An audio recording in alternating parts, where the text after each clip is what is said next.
Hi, hello 11th and 12th students. 2025 public எக்ஸாமினேஷன்ஸ்க்கான complete road map தான் இந்த ஒரு வீடியோவில் பார்க்க போகிறீங்க.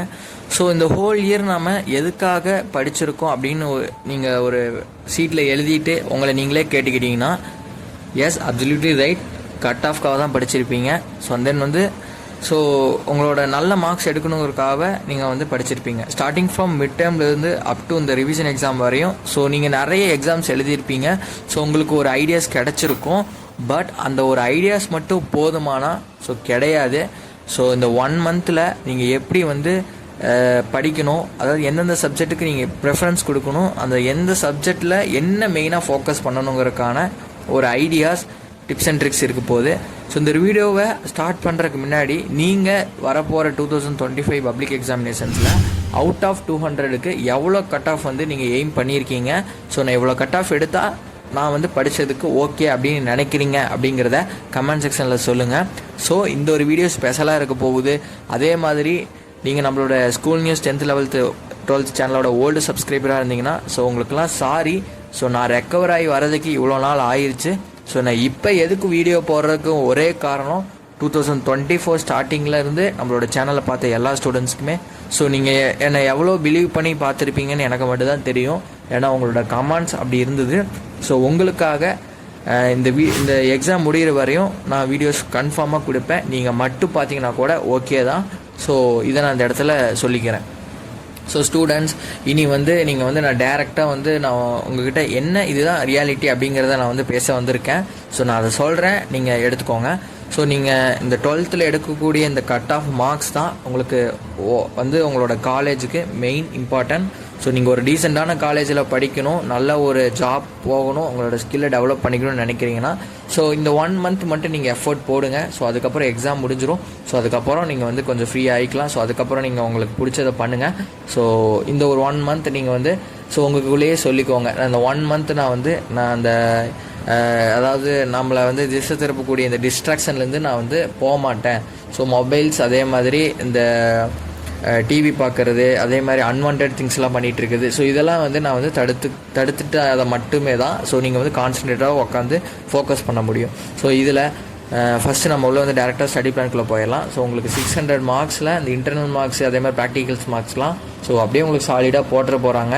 ஸோ இதெல்லாம் ஒரு எப்படி சொல்கிறது, ஒரு ப்ரொசீஜருக்காக மட்டும்தான் இதை நடத்துகிறாங்க. ஸோ இப்படி ஒரு எப்படி சொல்கிறது, ஒரு என்விரான்மெண்ட்டை உருவாக்கணும். அதாவது இந்த ப்ராக்டிக்கல்னு ஒன்று நடக்கணும். அதே மாதிரி ஸ்டூடெண்ட்ஸ்க்கு ஸோ ஒரு எப்படி சொல்கிறது, ஒரு என்கேஜ்மெண்ட்காக மட்டும்தான் இதை நடத்தப்படுதபடி. ஸோ அந்த ப்ராக்டிக்கல் மார்க்கும் அதே மாதிரி உங்களுக்கு இந்த இன்டர்னல் மார்க்ஸ்லாம் அப்படியே டோட்டலாக வந்துடும். ஸோ அதை பற்றிலாம் நீங்கள் பயப்படாதீங்க. நீங்கள் 11th எக்ஸ்பிளைன் பண்ணியிருப்பீங்க. 12th ஸ்டூடெண்ட்ஸ் சொல்கிறேன். ஸோ எஸ்பெஷலாக நான் அது மெயினாக 12th ஸ்டூடெண்ட்ஸ்க்கான வீடியோ தான். ஸோ 11th ஸ்டூடெண்ட்ஸுமே இந்த ஒரு வீடியோவை பாருங்கள். ஸோ உங்களுக்கும் நிறைய ஐடியாஸ் கிடைக்கும். ஸோ ஸ்டூடெண்ட்ஸ் ஒன்று தெரிஞ்சுக்கோங்க, இதுவரையும் நீங்கள் மிட் டேர்ம்லேருந்து ஸோ இப்போ நடந்த ரிவிஷன் எக்ஸாம் வரையுமே நீங்கள் நிறைய எக்ஸ்பீரியன்ஸ் பண்ணியிருப்பீங்க. ஸோ நாம் எதுக்காக படிக்கிறோம் அப்படிங்கிறத உங்களுக்கே ஒரு கேள்வியாக முதல்ல நீங்கள் வச்சுக்கோங்க. ஸோ அதாவது நீங்கள் தமிழ், இங்கிலீஷ் இதெல்லாம் நீங்கள் நீ எதுக்கு படித்தாலுமே நான் அதை ஒர்த் இல்லைன்னு தான் சொல்லுவேன். ஐ மீன் ஸோ இனி நீங்கள் கொஞ்சம் கட் ஆஃப் மட்டும் இம்பார்ட்டன்ஸ் கொடுங்க. ஏன்னா தமிழ், இங்கிலீஷ்லாம் நீங்கள் படிக்கவே தேவையில்லை. ஸோ சும்மா நீங்கள் இது இத்தனை எக்ஸாமில் எக்ஸ்பீரியன்ஸ் பண்ணியிருப்பீங்க. நார்மலாக எழுதுனா கூட 80+ ஈஸியாக எடுத்துடலாம். ஸோ இதுதான் ரியல் ட்ரூத். ஸோ அப்படிங்கிறப்ப ஸோ அதே மாதிரி கம்ப்யூட்டர் சயின்ஸும் அதே மாதிரி தான், பயாலஜி அதே மாதிரி தான். ஸோ இந்த 4 சப்ஜெக்டையும் ஸோ நீங்கள் ஒரு எப்படி சொல்கிறது, அடிஷ்னல் சப்ஜெக்ட் மாதிரி நீங்கள் பார்ட் பியில் வச்சுக்கோங்க. So main focus part A தான். ஸோ அந்த பார்ட் ஏலையும் மேக்ஸ், அதே மாதிரி ஃபிசிக்ஸ், அதே மாதிரி கெமிஸ்ட்ரிக்கு என்ன பண்ணணுங்கிறதுக்கான ஒரு கம்ப்ளீட் ஒரு ரோட் மேப்பை கொடுக்க போகிறேன். ஸோ தெளிவாக இதை கேளுங்க. ஸோ உங்களுக்கு புரியல அப்படின்னா கூட மறுபடியும் கூட இந்த வீடியோஸை பார்த்து ஸோ நோட்ஸ் எடுத்து வச்சுட்டு ஸோ உங்களுக்கு தகுந்தாப்பில் நீங்கள் இந்த பிளானை மேக் பண்ணிவிட்டு ஸோ நீங்கள் உக்காந்திங்கன்னா ஸோ கன்ஃபார்மாக சக்ஸஸை ரீச் பண்ணிடலாம். ஸோ டெய்லி ப்ராக்டிஸ் பண்ணுங்கள். இந்த ஒரு 30 டேஸ் தான், ஓகேப்பா. ஸோ சாலிடாக இருக்குது. நீங்கள் என்ன போடுறீங்களோ, என்ன எஃபர்ட்ஸ் போடுறீங்களோ ஸோ அதுதான் உங்களுக்கு ரிசல்ட்டாக வரப்போகுது. ஸோ ஓகேங்களா ஸ்டூடெண்ட்ஸ்? ஸோ நீங்கள் ரொம்ப நாள் கழித்து நம்மளோட வீடியோவை இவ்வளோ எனர்ஜெட்டிக்காக கேட்பீங்க. ஸோ எல்லாத்துக்குமே நான் மறுபடியும் தேங்க்ஸ் சொல்லிக்கிறேன். ஏன்னா எனக்கு வீடியோ மறுபடியும் நம்ம இந்த சேனலில் போடுறதுக்கான மெயின் காரணமே ஸோ நீங்கள் கொடுத்த ரெஸ்பான்ஸ் தான், ஓகேவா? ஸோ நீங்கள் நிறைய பேர் ஏன்னா அந்த சேனல் போனதுக்கப்புறம் நான் வந்து ஒன்றுமே எப்படி சொல்கிறது, வீடியோஸே வந்து உங்களுக்கு வந்து எனக்கு மறுபடியும் வீடியோஸ் மேக் பண்ணுறதுக்கே எனக்கு வந்து ஒரு மாதிரியாக இருந்தது. பட் வந்து நான் இப்போ மேக் பண்ணுறதுக்கான காரணமும் நான் திரும்ப சொல்லிக்கிறேன், என்னோடய பழைய ஸ்டூடெண்ட்ஸ்க்கு மட்டும்தான்.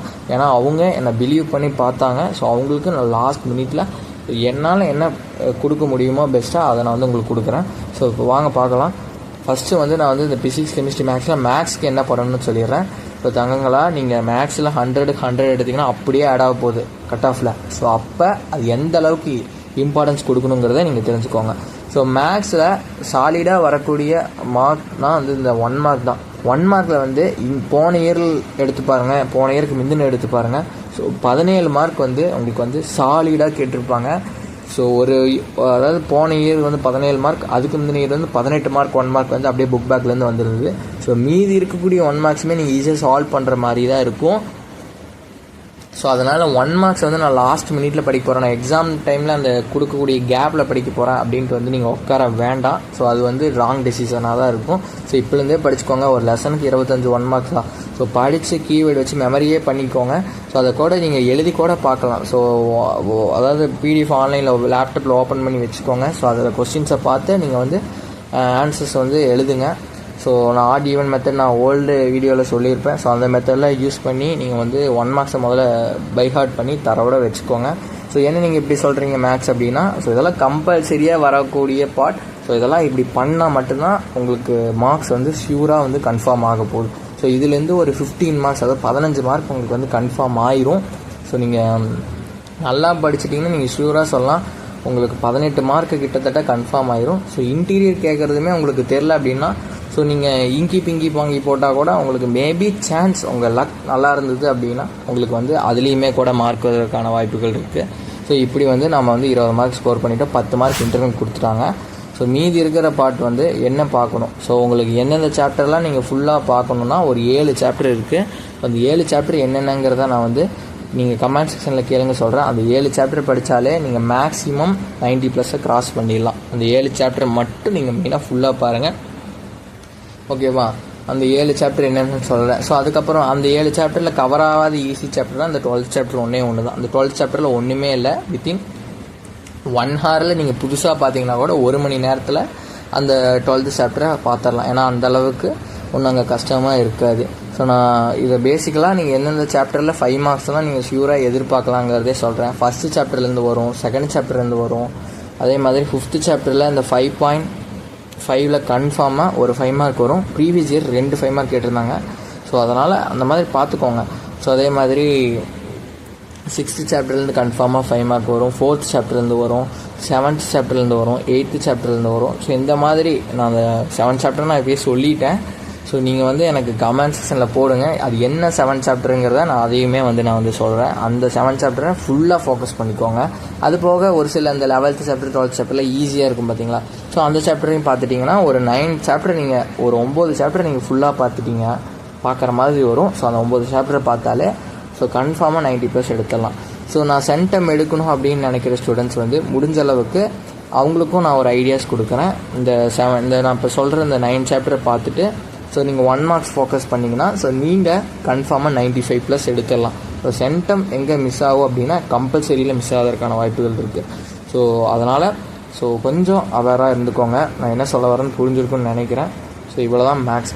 ஸோ மேக்ஸை வந்து நம்ம ஒர்க் அவுட் பண்ணுறதுல இருக்குது. அதே மாதிரி ஃபார்முலா ஃபர்கெட் பண்ணிடாதீங்க. அதே மாதிரி தீரம் இருந்ததுன்னா அதை பார்த்துக்கோங்க. ஸோ உங்களுக்கே தெரியும், இத்தனை எக்ஸாம் எழுதியிருக்கீங்க. ஸோ நிறைய மாடல் கொஸ்டின்ஸ் பேப்பரை பாருங்கள். ஸோ ஒரு 10 மாடல் கொஸ்டின்ஸ் பேப்பர் கேதர் பண்ணுங்கள். ரிவிஷன் அன்றைக்கி டெய்லி ஒரு 2 model question paper 3 model question paper எடுத்து ஸோ அதில் எனக்கு எவ்வளோ 2 மார்க் தெரியுது, 3 மார்க் தெரியுது, 5 மார்க் தெரியுது. ஸோ இந்த 5 மார்க்கு நம்ம ஸ்டார்டிங் என்ன பண்ணணும் முதல்ல, ஸோ இந்த ஸ்டெப் பண்ணணுமா, ஸோ அதை வந்து நீங்கள் ரீகால் பண்ணலாம், தப்பே கிடையாது. என்ன ஃபார்முலா வரும், ஃபார்முலாக்கெலாம் ஒரு ஷீட் எழுதி வச்சுக்கோங்க. ஸோ அதாவது ஒரே ஷீட்டில் நீங்கள் வந்து 12 சாப்டருக்கும் சின்னதாக ஒரு பென்சில் எடுத்து சின்னதாக ஃபஸ்ட்டு சாப்டர் அதில் என்ன ஃபார்முலா வருது, ஸோ டிடர்மினன்ட்லேருந்து அட்ஜாயின்ட்லேருந்து என்னென்ன ஃபார்முலா வருதோ அது எல்லாத்தையும் எழுதுங்க. அதே மாதிரி செகண்ட் சாப்டர் 4th சாப்டர்லாம் ஃபார்முலா மட்டும்தான். அந்த சைன் காஸ்க்கு ஸோ 3 ஃபார்முலா இருக்குது, டேனுக்கு 3 இருக்குது. ஸோ அப்படி வந்து என்னென்ன ஃபார்முலாஸ் இருக்கோ எழுதுங்க. அதே மாதிரி 5th சாப்டரில் என்ன ஃபார்முலா இருக்குது, என்ன ப்ராப்பர்ட்டி இருக்குது. அதே மாதிரி 6th சாப்டரில் ஸோ அதே மாதிரி இந்த 12 சாப்டருக்குமே வந்து எழுதி வச்சுக்கோங்க. ஸோ இல்லை 12 சாப்டர் நான் எழுத மாட்டேன், நான் அவ்வளோவே பார்க்க போகிறதில்ல அப்படின்னா உங்களுக்கு என்னென்ன சாப்டர் வந்து உங்களுக்கு எஸ்பெஷலி தெரியுமோ அந்த சாப்டருக்கு மட்டும் நீங்கள் வந்து அந்த மாதிரி எழுதி வச்சுட்டு ஸோ ஃபைனலாக நீங்கள் வந்து டெய்லி ரீகால் பண்ணுங்கள். ஸோ இது இப்போலேருந்தே பண்ணணும். மேக்ஸ்க்கு வந்து டெய்லியுமே ஸோ இந்த வீடியோவை பார்க்குறீங்களா, இன்றைக்கி ரீபப்ளிக் டே அன்றைக்கி இந்த வீடியோவை பார்க்குறீங்க அப்படின்னா நாளையிலேருந்து இல்லை இன்னிலேருந்தே கூட அதுக்கு எஃபர்ட்ஸ் எடுக்க ஆரம்பிச்சிருங்க. ஸோ நான் என்ன சொல்ல வரேன்னா, மார்னிங் மினிமம் ஒரு 4:30க்கு எந்திரிங்க. 4:30லேருந்து 6 o'clock வரை 1.5 மணி நேரம் டெய்லியும் ஒவ்வொரு சாப்டரோட ஃபார்முலாவே எழுதுங்க. 1.5 மணி நேரமும் ஃபஸ்ட்டு லெசனோட ஃபார்முலா படிக்கிறதுக்கு மட்டும் ஸ்பெண்ட் பண்ணுங்கள். ஸோ அது அப்படியே ஒரு பெரிய ஒரு ஒரு ஒரு ஒரு A4 ஷீட்டில் வந்து ஒரு சாப்டர்னுடைய ஃபார்முலாவை எழுதி வைங்க. ஓகேவா? ஃபஸ்ட்டு இந்த 12 சாப்டரு இப்படி ஒவ்வொரு நாளைக்கு ஒவ்வொரு சாப்டராக கவர் பண்ணிவிட்டு ஃபைனலாக ஒரே பேப்பரில் சின்னதாக உங்களுக்கு புரிகிற மாதிரி எழுதுனா போதும். ஏன்னா நீங்கள் தான் படிக்க போகிறீங்க, உங்களுக்கு புரிகிற மாதிரி இந்த ஃபார்முலாவெலாம் எழுதிட்டு ஸோ ஃபைனலாக அதை வந்து ரீகால் பண்ணி வச்சுக்கோங்க. ஸோ இப்படி டெய்லி ப்ராக்டிஸ் பண்ணும்போது உங்களுக்கு வந்து அப்படியே வந்து உங்கள் மைண்டில் வந்து போய் அப்படியே தங்கிடும். ஓகேவா? உங்களோட சப்கான்ஷியஸ் மெமரியில் போயிட்டு அது வந்து ஸ்டோர் ஆகிடும். ஓகேவா? நீங்கள் ஆட்டோமேட்டிக்காக நீங்கள் வந்து உங்கள் பிரெயினுக்கு வந்து அது வந்து வந்துடும். ஓகேவா? ஸோ இதுதான் மேக்ஸ்க்கான ரோட் மேப். ஸோ இந்த மேக்ஸ்க்கு மட்டும் நான் அதிக டைம் ஸ்பெண்ட் பண்ண சொல்கிறேன். ஏன்னா நீங்கள் வந்து என்ன தான் நீங்கள் ஃபிசிக்ஸ் கெமிஸ்ட்ரியில் மார்க் எடுத்திங்கனாலும் அது வந்து எப்படி சொல்கிறது, ரெண்டத்தையும் ஆட் பண்ணி /2 போட்டு தான் வரும். நீங்கள் ஈஸியாக 80 எடுத்திங்கன்னா கூட போதும். ஓகேவா? நீங்கள் ஒரு 18 சொல்கிறது வந்து ஒரு மினிமம் தான். ஓகேவா? நீங்கள் 90 எடுக்கிற மாதிரி பார்த்துக்கோங்க. ஃபிசிக்ஸ் கெமிஸ்ட்ரி சேர்த்து ஒரு 90 எடுக்கிற மாதிரி பார்த்துக்கோங்க. ஸோ மேக்ஸை பொறுத்த வரையும் நீங்கள் வந்து ஒரு முடிஞ்ச அளவுக்கு சென்டம் போட ட்ரை பண்ணுங்கிறது தான் என்னோடய ஒப்பீனியன். ஸோ அப்போ தான் வந்து ஈஸியாக வந்து ஒரு 190 கட் ஆஃப் வந்துடும். இதில் ஒரு 90 அதில் ஒரு சென்டம் தான். ஸோ இல்லை இதில் ஒரு 90 இதில் ஒரு 95னா கூட உங்களுக்கு ஒரு 185 வந்துடும். ஓகேவா? ஸோ மெயினாக அதனால் மேக்ஸ்க்கு மட்டும் நீங்கள் ஃபுல் கான்சன்ட்ரேட் பண்ணுங்கள். So physics and chemistry absolutely நான் வந்து என்ன சொல்ல வரேன்னா, ஸோ ரெண்டுத்துக்குமே 1 மார்க்ஸ் அதே மாதிரி தான். மேக்ஸ் எடுக்கும்போது எப்படி ஃபுல்லாக படிச்சிங்களோ அதே மாதிரி 1 மார்க்ஸ் ஃபுல்லாக படிங்க. அதே மாதிரி இதில் வந்து எதுவும் இம்பார்ட்டண்ட்லாம் கிடையாது. எல்லா லெசன்லேயும் இருக்கக்கூடிய 2 மார்க்ஸ் இது வரைக்கும் கேட்டிருப்பாங்க பார்த்தீங்களா, ஸோ அந்த 2 மார்க்ஸ்லாம் முதல்ல படிங்க. அப்புறமா வந்து முடிஞ்ச அளவுக்கு ஃபிசிக்ஸாக இருக்கட்டும் கெமிஸ்ட்ரியாக இருக்கட்டும், கெமிஸ்ட்ரி வந்து ஸோ எப்படி சொல்கிறது, முடிஞ்ச அளவுக்கு வந்து இந்த 2 மார்க் 3 மார்க்கில் சின்னதாக இருக்குது ஃபார்முலா பேஸ்டு இருக்கக்கூடிய கொஷின்ஸ் எல்லாத்தையுமே வந்து ஃபுல்லாக வந்து ஸோ அந்த சின்னதாக அந்த ஃபார்முலா பேஸ்டு இருக்கக்கூடிய அந்த சம்ஸ் எல்லாம் எடுத்து நீங்கள் ஒர்க் அவுட் பண்ணுங்கள். ஸோ இதெல்லாம் பண்ணுங்கள். அதே மாதிரி ப்ளூ பிரிண்ட் வந்து வேணும் அப்படின்னா அந்த டிஸ்கிரிப்ஷனில் வந்து நான் ஒரு நம்பரை தரேன். ஸோ அந்த நம்பருக்கு காண்டாக்ட் பண்ணுங்கள், நம்மளோட ஓல்டு ஸ்டூடெண்ட்ஸ். ஸோ உங்களுக்கு அதுவுமே வந்து உங்களுக்கு வந்து ஸோ உங்களுக்கு ஃபைனலாக ஒரு ரிவைஸ் பண்ணி ஒரு நல்ல ஸ்கோர் மார்க்ஸ் எடுக்கிறதுக்கு யூஸ்ஃபுல்லாக இருக்கும். ஸோ அண்ட் தென் வந்து நீங்கள் வந்து இன்னும் என்னெல்லாம் பண்ணலாம் அப்படின்னா, ஸோ ப்ராப்ளம்ஸ் வந்து நீங்கள் எல்லாமே பார்க்கணுன்ட்டு இல்லை. ஸோ அதுக்கு நான் இம்பார்ட்டன்ட் அப்லோட் பண்ணுறேன். ஸோ அது பாருங்கள். அதே மாதிரி ஃபிசிக்ஸ் கெமிஸ்ட்ரியில் வந்து ஆர்கானிக் ரியாக்ஷன்ஸ் வந்து நீங்கள் பார்க்கணும். ஸோ ஃபிசிக்ஸ் கெமிஸ்ட்ரிக்கே ஒன்றும் டிப்ஸ் கொடுக்குற அளவுக்கு அங்கே ஒன்றும் இல்லை. பட் இருந்தாலும் உங்களுக்கு அதில் ஏதோன்னு எனக்கு இதெல்லாம் வந்து எனக்கு வந்து மார்க் இதனால் போகுது. ஸோ எதனால் மார்க் போகுதுன்னு பாருங்கள். 5 மார்க்லாம் வந்து ஃபிசிக்ஸ் கெமிஸ்ட்ரி இம்பார்ட்டன்ட் பார்த்தாலே ஷியூராக வந்து 4 5 மார்க் அட்டன் பண்ணிடலாம். ஸோ ஸ்டூடெண்ட்ஸ், நான் சொன்னது தான் உங்களுக்கு மேக்ஸுக்கு நான் கொடுத்த டிப்ஸே உங்களுக்கு போதும். அதே மாதிரி ஃபிசிக்ஸ் அண்ட் கெமிஸ்ட்ரி ஓவராலாக அங்கே ஒன்றும் சொல்கிறதுக்கு இல்லை. ஸோ நான் வந்து உங்களுக்கு வேணால் என்ன 5 மார்க்ஸ் படிக்கணும் அப்படிங்கிறத பிடிஎஃபாக மேக் பண்ணி நான் ஷேர் பண்ணுறேன். அதே மாதிரி உங்களோட சப்போர்ட் எனக்கு தேவை. ஸோ முடிஞ்ச அளவுக்கு இந்த 2 மந்த்து நான் முடிஞ்ச அளவுக்கு உங்களுக்கு வீடியோஸ் கொடுக்க ட்ரை பண்ணுறேன். ஸோ 2 மந்த்தும் வீடியோ பார்க்குறீங்கன்னா உங்கள் ஃப்ரெண்ட் சைடில் இருக்கக்கூடிய நம்மளோட ஓல்டு ஸ்டூடெண்ட்ஸ் தான். ஆல்ரெடி நம்ம அந்த சேனலை சப்ஸ்கிரைப் பண்ணவங்களுக்கே மறுபடியும் ஷேர் பண்ணி விடுங்க. அப்போ தான் வந்து உங்களுக்கு இன்னும் வீடியோஸ் கொடுக்க வந்து எனக்குமே வந்து கொஞ்சம் ஒரு மோட்டிவேட்டடாக இருக்கும். அதே மாதிரி இந்த ஃபிசிக்ஸ் அண்ட் கெமிஸ்ட்ரிலையுமே வந்து பார்த்துட்டிங்கன்னா இந்த மெயினாக வந்து இந்த தியரி பேஸ்டு இருக்கிறதெல்லாம் கொஞ்சம் லிமிட்டடாகவே படிங்க. மேக்ஸிமம் டெரிவேஷன் பார்த்துக்கோங்க. ஓகேவா? நான் அது எப்படி சொல்கிறது, நான் இம்பார்ட்டண்ட்டான 5 மார்க்ஸ் அதுக்கு வந்து கொடுக்குறேன். Physics and chemistry 5 marks important மட்டும் பாருங்கள். 2 மார்க்ஸ் 3 மார்க்ஸ் மேக்ஸிமம் வந்து இம்பார்ட்டண்ட்டான கொஷின்ஸை மட்டுமே படிங்க. ஈஸியாக எடுத்துடலாம். முடிஞ்ச அளவுக்கு இதுக்கு ஒரு சேஃப்டி மெத்தடு அப்படின்னு நான் வந்து சொல்கிறது வந்து முடிஞ்ச அளவுக்கு இந்த ஃபிசிக்ஸ் வந்து ஒரு வால்யூமில் இருக்கக்கூடிய 2 மார்க்ஸ் 3 மார்க்ஸ் ஃபுல்லாக படிச்சிருங்க. ஏன்னா ஒன்று ஈஸியாக தான் இருக்கும். ஃபஸ்ட்டு 5 லெசன் தானே வருது. ஸோ அது வந்து ஃபுல்லாக படிச்சுக்கோங்க. 2வது வால்யூமில் வந்து இம்பார்ட்டன்ட் பார்த்துக்கலாம். ஸோ அதுவுமே வந்து ஒரு 20 கொஸ்டின்குள்ளே தான் வரும். ஒரு 2 மார்க்ஸ் ஒரு 20 கொஸ்டின், 3 மார்க்ஸ் ஒரு 20 கொஸ்டின் படிச்சிட்டிங்கன்னா பயங்கர சேஃப். அதே மாதிரி கெமிஸ்ட்ரி அதே மாதிரி தான் ஸ்டூடெண்ட்ஸ். மேக்ஸிமம் வந்து கெமிஸ்ட்ரியில் வந்து ஃபஸ்ட் வால்யூம் ஈஸியாக தான் இருக்கும், ஃபுல்லாக படிச்சிடலாம். செகண்ட் வால்யூமில் ஆர்கானிக்கில் நான் ரியாக்ஷன்ஸ் வந்து பிடிஎஃபாக மேக் பண்ணி ஷேர் பண்ணுறேன்.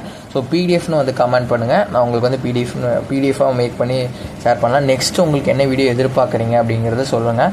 ஸோ அது போக நான் வந்து ப்ரீவியஸ் இயரில் நடந்த பப்ளிக் எக்ஸாமினேஷன் கொஸ்டின் பேப்பர் எங்கிட்ட இருக்குது 12th. ஸோ அதெல்லாம் நான் வந்து நம்மளோட சேனலில் வந்து ஷேர் பண்ணுறேன். ஸோ ஸ்டூடெண்ட்ஸ், நான் அந்த சேனலில் ஓல்டு சேனலை ரெக்கவர் பண்ணுறதுக்கு என்னால் முடிஞ்ச எல்லா எஃபர்ட்ஸையும் போட்டு பார்த்துட்டேன். ஸோ அது வந்து டிசபிளே பண்ணிட்டாங்க. ஸோ ஹேக் பண்ணவங்கனாலே ஒன்றும் பண்ண முடியாதுங்கிற மாதிரி ஆயிடுச்சு. ஸோ நம்ம அதனால் வந்து ஃபீல் பண்ண நாம் ஃபீல் பண்ணலாம். ஸோ நான் ஆஸ் அ க்ரியேட்டராக வந்து நான் வந்து ஃபீல் பண்ணலாம், ஒரு நியாயம் இருக்குது.